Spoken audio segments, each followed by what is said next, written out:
Vos vraies habitudes financières peuvent être très loin de ce que vous pensez. Si vous voulez savoir comment construire un plan de finances personnelles réalistique, restez à l'écoute. Bonjour, c'est Finançoyer avec Anania. Ne ratez pas nos conseils de finances personnelles. Abonnez-vous. Le problème du jour est que beaucoup d'entre nous, nous ne nous connaissons pas financièrement. Mais il y a certaines choses que vous devez faire pour pouvoir savoir quels sont mes vrais comportements financiers. Une chose à faire, c'est de regarder votre compte bancaire pendant toute une année. Si vous pensez que vous dépensez 50 $ par mois ou 50 € par mois à manger à l'extérieur, vous regardez le compte bancaire et vous dépensez plus de 500 $ par mois pour manger à l'extérieur, il y a une énorme différence et vous devez vous corriger. Vous devez faire un audit de vos vrais comportements financiers chaque jour, chaque mois, chaque semaine. Et si vous avez des buts financiers que vous n'arrêtez pas de manquer, il y a un problème.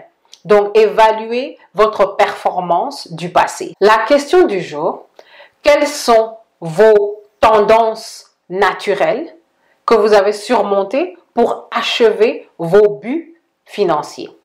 Il y a un exemple que tout le monde connaît.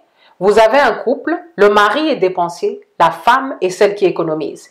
Que font-ils? Ils ont une stratégie. L'homme dit à sa femme, c'est toi qui sais économiser, on va te donner l'argent et tu vas gérer notre argent pour que l'argent que nous devons économiser soit automatiquement mis en épargne. Cela est un exemple d'un couple qui se connaît financièrement. Ils connaissent leurs faiblesses et ils ont un plan d'attaque pour que l'argent de leur épargne soit toujours là pour une crise. Que vous soyez marié ou célibataire, il faut connaître vos faiblesses, il faut connaître vos dispositions.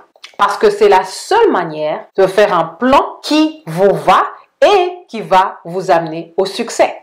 Avant d'achever quoi que ce soit financièrement, vous devez vous connaître financièrement, vous devez comprendre quelle est votre psychologie financière. Et ça ne sert à rien de se mentir à soi-même parce que si vous le faites, vous allez voir que jour après jour, année après année, vous n'allez rien achever parce que vous avez des plans qui ne sont pas réalistiques. Dès que vous faites le travail de fond, vous avez une stratégie qui est réalistique et tout va se faire plus naturellement. Merci d'avoir écouté cette édition de Finançoyer et à la prochaine.